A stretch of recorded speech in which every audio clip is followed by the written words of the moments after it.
তুমি দরকার হলে তোমার এই অফিসে আমাকে একটা চাকরি দিয়ে দাও, এটার মাধ্যমে তো অন্তত আমি তোমাকে একটাবার দেখতে পারবো। তুমি এখন এইটাই চাও অফিসের সবাই আমার নিয়ে হাসাহাসি করুক?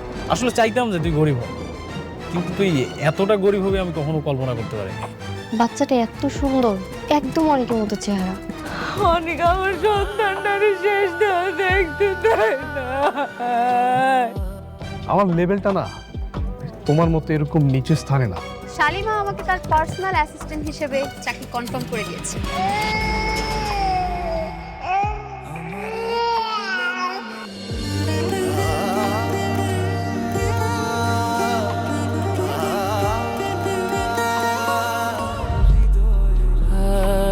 আপনি কে?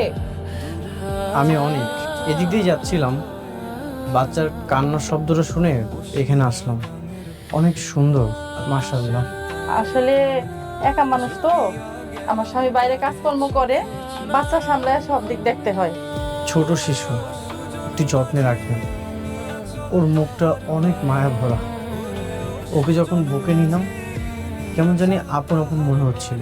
কিন্তু বলেন ভাই, এর আগে আমার 2টা বাচ্চা মরা হয়েছে, তারপর আমি ওরে পাইছি।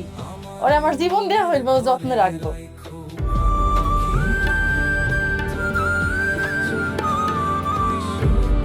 আমার কাছে তো তেমন টাকা নেই, আপনি এই টাকাগুলো রাখুন, যদি কিছু প্রয়োজন হয় কিনে দিবেন।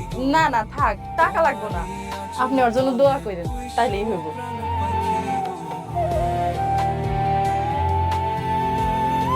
বাবা কান্দেন না বাবা, ও